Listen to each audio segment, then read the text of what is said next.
আজকে আমরা দীঘা থেকে বাড়ি ফিরবো, তাই সকালে স্নান করে রেডি হয়ে নিলাম, যেতে তো রাত হয়ে যাবে।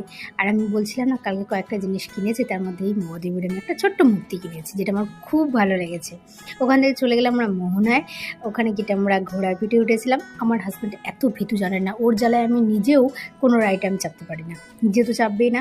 ঘোড়ার পিঠে উঠেই সে বলছে, বাবা মানে নামিয়ে দিই। তারপরে আমরা ওখানে টুকটাক করে খাওয়া দাওয়া করেছি, ঘুরেছি। তারপরে চলে এসেছিলাম তাজপুরের সমুদ্রটা অনেকটা দূর, আর এত রোদ ছিল, কারণ প্রচুর হোটেল আছে, তাই আমরা একটি হোটেলে গিয়ে বসে মাছ ভাজা, কাঁকড়া কষা, তারপরে ডাল, আলু ভাজা, স্যালাড আর চিকেন কষা দিয়ে ভাত টাত খেয়ে ওখান থেকে বেরিয়ে পড়েছিলাম। আমরা ফেরার পথে হাতিবেড়া বলে একটি জায়গায় একটা নার্সারি আছে, ওখানটায় গেছিলাম। আমরা দুজনে গাছ প্রচণ্ড ভালোবাসি, কোথাও ঘুরতে গেলে না, যেখানে দেখি নার্সারি আমরা ঢুকে যাই। কয়েকটা গাছ কিনলাম, তারপরে আমরা আবার চলে আসছিলাম। বিকেলবেলার দিকে আমরা রাস্তাঘাটে শের পাঞ্জাবে ওই একটু লস্যি, আইসক্রিম, চাউমিন এসব খেলাম, তারপরে বাড়ি ফিরে যান।